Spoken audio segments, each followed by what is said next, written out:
کہ آپ کی اپنی ریٹنگ اوپر چلی جاتی ہے. اور یہ ان لوگوں نے یہاں دیکھا ہے اس چیز کو, اس کو دیکھتے ہوئے ایک ٹرینڈ بنا. ایک نے ٹویٹ کیا اور اس کے بعد دیکھا کہ یار ملین پلس لوگوں نے یکدم ایک دن میں اس کو فالو کیا, اور اس کے بعد پھر آگے اس کا ایک ٹرینڈ بنا. تو بیسیکلی میں تو اس کو تھوڑا سا یہ بھی سمجھتا ہوں کہ یہ ایک ٹرینڈ, سوشل میڈیا ٹرینڈ والی کہانی ہے. اس لیکن کے اندر طاہر صاحب یہ اس ٹرینڈ میں جو انوالو لوگ ہیں وہ ٹرمپ کے ساتھی ہیں, وہ ایڈمنسٹریشن کا یا تو سابق حصہ ہیں یا حصہ بننے والے ہیں. تو آپ ان کو محض سوشل میڈیا کہہ کے شاید آپ ان کا مقام کم نہیں ہو جاتا؟ نہیں, خود اس نے بولا, رک نے خود بولا کہ جی مجھے آئیڈیا بھی نہیں تھا کہ میں اتنے زیادہ مجھے اس کے اوپر ملیں گے. اس کو چسکا پڑ گیا اس چیز کا, ہی ہیز ایڈمیٹڈ دیٹ. لیکن میں تو اس کی بات سے آگے بڑھا رہا ہوں. لیکن at the same time let's say کہ اس کو ہم لے لیتے ہیں جی کہ this is real. If this is real, this is very alarming. Reason یہ ہے کہ everybody understand Trump is a deal maker. وہ ہر چیز کے آگے سب سے پہلے اپنی آسک رکھے گا کہ اس کو کیا چاہیے. اور آنیسٹلی اسپیکنگ آپ اس کے سلوگنز دیکھ لیں, چائنا کو وہ جس طرح آن بیک فٹ پہ کرنا چاہ رہا ہے, اگر وہ عمران خان کے لیے ایک فون کال بھی کرے گا تو اس سے پہلے اس کو کوئی گارنٹی مانگی جائے گی عمران خان اور اس کے فالوورز اور جو بھی اس کے ڈیل میکر ہوں گے کہ جی وہ ٹرمپ کے لیے کیا کرے گا. اور میں آپ کو بتا دیتا ہوں سب سے پہلی چیز یہ ہوگی سی پیک کو رول بیک کرنا. اگر ان پرائسز کے اوپر یہ کالیں آنی ہیں تو آئی ڈونٹ تھنک پاکستان کو یہ وارہ کھائیں گی کہ نہیں. ٹھیک ہے, حبیب صاحب کی جانب میں آتا ہوں. شاہد صاحب آپ بھی ساتھ آپ سے میں مزید بات کروں گا. حبیب صاحب یہ بڑی سگنیفیکنٹ چینج ہے امریکی سیاست میں, کیونکہ جیسے پاکستان کی سیاست میں ایک بڑی جوہری تبدیلی آئی خان صاحب کے منظر عام پر آنے کے بعد, میڈیا کے ڈائنامکس بدلنے کے بعد, سوشل میڈیا کے ڈائنامکس بدلنے کے بعد, جس طرح وہ اقتدار سے رخصت ہوئے اس کے باوجود وہ اپنی مقبولیت کا دعویٰ کرتے ہیں. تو سم ہاؤ ان کے پیرلل ڈرا کیے جا رہے ہیں ٹرمپ صاحب کے ساتھ. وہاں بیٹھے لوگ بھی اور یہاں بیٹھی جو تجزیہ نگار ہیں وہ بھی, مطلب loads of similarities are there. تو یہ کیسے ممکن ہے ٹرمپ جیسی ایک شخصیت کے لیے جو کہ امپلسو نیچر کی ہے, سوشل میڈیا کو بائی کرتی ہے, سوشل میڈیا پہ ان کے لیے پرابلم ہوئی, اپنا پلیٹ فارم لے کے آگے اتنی امپورٹنس دیتے ہیں, کیسے ممکن ہے ان کے لیے to ignore a popular leader in Pakistan? Jami صاحب, ٹرمپ صاحب کا جب انالیسس کیا جائے گا تو ان کا پہلا دور صدارت بھی ذہن میں رکھا جانا چاہیے. اور انہوں نے اس وقت کیا کیا, انہوں نے وہ تمام ان یوزل کام کیے جو ورلڈ آف ڈپلومیسی میں بالکل ناقابل یقین تھے اور ایسا لگتا تھا کہ جیسے ہو ہی نہیں سکتے. مثال کے طور پہ امریکہ کی طرف سے یہ کہنا کہ ساؤتھ کوریا سے میزائل سسٹم ہم واپس نکال لیں, امریکہ کی طرف سے یہ کہنا کہ NATO has to pay, Europe has to pay, اور امریکہ کا نارتھ کوریا کے ساتھ ہاتھ بڑھا کے مصافحہ کرنا, بلکہ وہ اس کے ساتھ چلے گئے. بالکل, یہ ایسی چیزیں ہیں جو امریکن ڈپلومیسی میں کیا ورلڈ ڈپلومیسی میں ایک ان یوزل چیزیں تھیں. اسی طرح عمران خان صاحب کا بھی جو سٹائل ہے وہ بالکل ان یوزل رہا ہے پاکستان کی روایتی سیاست میں. اور آج بھی جو ان کے اوپر سب سے بڑا اعتراض ہوتا ہے عمران خان صاحب پہ وہ یہی ہوتا ہے کہ عمران خان صاحب روایتی سیاست کیوں نہیں کر رہے, وہ ایک نئے طرز کی سیاست کیوں کر رہے. تو اس سے دیکھیں امریکہ جہاں پہ دنیا میں دیگر حوالوں سے ورلڈ لیڈر ہے, وہاں پہ ٹرینڈز میں اس کی نشاندہی میں بھی ورلڈ لیڈر ہے. اور جب امریکہ میں اسٹیٹ سٹرکچر کی ری بلڈنگ کی بات ہو رہی ہے, اس کی تشکیل نو کی بات ہو رہی ہے, تو پاکستان میں بھی آلموسٹ وہی بات ہو رہی ہے. امریکہ میں بھی پاور ڈسٹریبیوشن کی ری ارینجمنٹ کی بات ہو رہی ہے, پاکستان میں بھی دبے لفظوں میں یہی بات ہو رہی ہے, بلکہ دنیا کے کئی ملکوں میں یہ بات چل پڑی ہے. تو اس کا مطلب یہ ہے کہ جو ٹرمپ صاحب ہیں وہ ایک گلوبل ٹرینڈ کو بھی لیڈ کر رہے ہیں. وہ خالی ٹرینڈ سوشل میڈیا کا نہیں ہے, ریئل پولیٹکس کا ٹرینڈ ہے. تو اس زمینی حقیقتوں کو سمجھتے ہوئے یہ ایکسپیکٹ کیا جا سکتا ہے کہ ڈونلڈ ٹرمپ اپنے آؤٹ آف دا باکس جو ان کا طریقہ کار ہے اس حوالے سے کہیں بھی انٹروین کر سکتے ہیں. شاہ صاحب, ان کی جو کارڈز آپ نے پہلے اپنے تجزیے میں کہا کہ انہوں نے آؤٹ لے کر دی ہیں, پالیسی دنیا کے حوالے سے, ممالک کے حوالے سے, نامینیشنز بھی کر جی obviously مینڈیٹ لے کے آئے تو یہ کام کر رہے ہیں. یہ پہلا بڑا ڈفرینس یہ ہوگا in like his previous term, اب وہ اس سے کہیں بہتر مینڈیٹ لے کے آئے, کہیں بہتر اپنا ویژن لے کے آئے. لیکن ڈیپ اسٹیٹ ہر جگہ ایگزسٹ کرتی ہے. ہمارے یہاں ڈیولپنگ نیشن میں تو ڈیپ اسٹیٹ کا اسٹیبلشمنٹ کا اپنا انفلوئنس ہوتا ہے, اور سرٹن جو پولیٹیکل آپ کے گولز ہوتے ہیں وہ پورے نہیں ہو پاتے. کیا امریکہ میں بھی ایسا ہوتا ہے؟ میں عام بندے کے لیے سمجھنا چاہ رہا ہوں. دیکھیے, ایک تو پہلے یہ سمجھ لیجیے آپ کہ یہ ڈیپ اسٹیٹ کی جو ڈیفینیشن پاکستان میں ہے امریکہ میں ایسے نہیں ہے. ہاں, اسٹیبلشمنٹ کی جو ڈیفینیشن پاکستان میں وہ امریکہ میں یہ نہیں ہے. اسٹیبلشمنٹ وہاں کوئی ملٹری نہیں. The Pentagon is not the only establishment, it is one of many establishments. تو ہمارے تھنک ٹینکس ہیں, ہماری یونیورسٹیز ہیں, ہمارا ٹرائلیٹرل کمیشن ہے, ہماری ملٹیپل جو ہمارے جو خاص طور پہ جو تھنک ٹینکس ہیں, دے آر ڈیموکریٹک پارٹی کے اسٹیبلشمنٹ ہے, ریپبلکن پارٹی کے اسٹیبلشمنٹ ہے.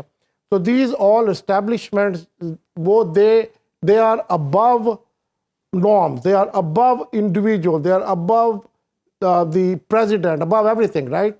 وہ صرف نیشنل انٹرسٹ کا سوچتے ہیں. جس ریفرنس سے پاکستان کے اسٹیبلشمنٹ کا ذکر ہوتا ہے اس سے وہاں کے اسٹیبلشمنٹ کا کوئی تعلق نہیں. ٹھیک ہے. اور دوسری امپورٹنٹ بات آپ ایک اور میں آپ کے ٹی وی چینل کے ایک بتانا چاہتا ہوں, جو کہ پاکستان کے 250 ملین لوگوں میں سے کسی کے نالج میں بھی نہیں ہے, وہ یہ ہے کہ ہماری ریکمنڈیشن پہ انکمنگ پریزیڈنٹ الیکٹ ٹرمپ نے پاکستان کی ایک ممتاز سیاسی شخصیت سے فون کال کر لی ہے. جی, اب آپ کے لیے مجھے پتا تھا آپ یہ سارا جو اگلا آدھا گھنٹہ ہے یہ میرے ساتھ ہی لگائیں گے. ایک ممتاز پاکستان کی سیاسی شخصیت سے ٹرمپ صاحب کا ٹیلی فونک رابطہ ہو گیا. ہماری ریکمنڈیشن پہ وہ بات کر لی ہے, اور باقی بھی جو پاکستان کی ممتاز شخصیات ہیں ان سے بھی پریزیڈنٹ الیکٹ ٹرمپ ان سے بھی بات کریں گے. تو وہ یہ چیز ہو چکی ہے. یہ ممتاز شخصیات وہ ہیں جو ہمیں نظر آتی ہیں یا وہ بھی ہیں جو بالکل جن کو ہم دیکھ نہیں سکتے, مل نہیں بالکل وہی سکتے؟ ہیں جو آپ کو روز نظر آتی ہیں. تو وہ I will not going to reveal, اگر وہ خود کرنا چاہیں بعد میں. نہیں, میرا چھوٹا سوال اور لے لینا. آپ بتائیں. میرا سوال یہ کہ ان ممتاز سیاسی شخصیات میں کوئی ایسی شخصیت بھی ہے جو اقتدار میں نہیں ہے, اقتدار سے باہر ہے, اور جس سے ہم صحافی مل نہیں سکتے؟ 14 سوال کریں اس کے بعد جواب دوں گا. نہیں آپ یہ کیونکہ اس کا کوئی فائدہ نہیں ہے, میں آپ سے وہ کر نہیں سکتا وہ جب تک وہ خود شیئر نہ کریں. اچھا. So but this happened, so you should be happy as a نہیں, وہ یہ تو itself ایک بہت بڑی خبر تھی نا. میں دوسرا خبر کا پہلو سمجھنا چاہ رہا ہوں آپ سے کہ یہ جو رابطہ ہوا ممتاز سیاسی شخصیت سے اور باقیوں سے بھی ہوگا, اس کا مقصد کیا ہے؟ کنیکشن. just to ابھی آپ نے بات کی دیکھیں پاکستان کیا اس رابطے سے پاکستان کا جو پولیٹیکل سینیریو بدلے گا؟ سنیں جی دیکھیے, یہ تو پاکستان کے انٹرنل ایشوز پہ تو میں بات نہیں کر سکتا نا. میں آپ کو یہ بتا سکتا ہوں کہ ایک میجر بریک تھرو یہ سمجھ لیں آپ کہ یہ ہوا ہے. تو اس کے بعد منظر نامہ بدلنے کے لیے تو بات نہیں ہوئی نا. یہ دس از ناٹ دا وے. اچھا, یہ ابتدائی ہیلو ہائی ہوئی ہے. It is just to establish کہ we understand and Pakistan is a very relevant country for the incoming president. But of course اب آپ جو جس کی رک گرانر کی آپ بات کرتے ہیں, اب وہ طاہر نے بالکل صحیح کہا کہ یہ تو مطلب there are political operators. He understand کہ یار ایک 250 ملین لوگوں کا کنٹری ہے, اتنا بڑا ڈائسپورا ہے, اور میری ایک ٹویٹ سے یہ اتنے سارے آ جاتے ہیں. وہ یہ تو نہیں دیکھتے نا کہ یہ جان اسمتھ نے لائک کیا ہے یا محمد رشید نے کیا ہے, right? This is the number, it's an eyeball numbers game, right? So this is most relevant. Tahir صاحب, یہ تو خبر آپ اس کی تصدیق کر سکتے ہیں کہ سیاسی رابطہ ہوا ہے ٹرمپ صاحب کا پاکستان میں, اور کیا اس کی کوئی تصدیق نہیں کر سکتے؟ اس میں تصدیق تو خاص دیکھیں, اس میں خاص صاحب نے خود فرمایا ہے کہ بات تو ظاہر جنہوں نے کی ہے وہ نہیں ڈسکلوز کرنی چاہیے. میں غلط لوگوں کو لیڈ نہیں کرنا چاہوں گا, لیکن خاص صاحب از ویری سینئر ہم سب سے, اور ہی از اے جینٹل مین جو الٹیمیٹلی ان کی انفارمیشن لازمی ٹھیک ہوگی. تو دیکھیں میں طاہر جاوید خان صاحب کچھ کہہ رہے ہیں. جی میں اس میں اتنا ضرور ایڈ کروں گا کہ I'm sure کہ شاہد خان صاحب کو کسی نے بولا اور وہ پاکستان سے ہی بولا ہوگا, یہ بھی میں بول سکتا ہوں. لیکن مجھے لگ رہا ہے طاہر صاحب نہیں. اچھا اگر ادھر سے نہیں بولا تو پھر I initiated that. اچھا, وہ کہتے ہیں وہ انیشیٹ کرنے والوں میں سے no in between. پاکستان سے کس نے بولنا ہے؟ پاکستان سے جس نے بولنا ہوتا تو پھر حبیب اکرم کو ضرور معلوم ہوتا, جامع صاحب کو ضرور معلوم ہوتا. لیکن کوشچن یہاں پہ یہ ہے, اگر گورنمنٹ کے کسی بندے کی بات ہوئی ہے اور صرف فون کے اوپر ہیلو ہائی کے بعد کٹ گیا, تو ان کو سوشل میڈیا پہ اتنا اٹھا دینا چاہیے تھا اس چیز کو, just to counter the narrative جو ابھی چل رہا ہے. اور اگر دوسری طرف سے کسی کی بات ہوئی ہوتی نا, تو انہوں نے ابھی تک 15 ہمارے کان جو پک جانے تھے سن کے. تو I mean I'll leave it right there. اس کو چھوڑتے ہیں. میں آگے جو اس وقت جو آپ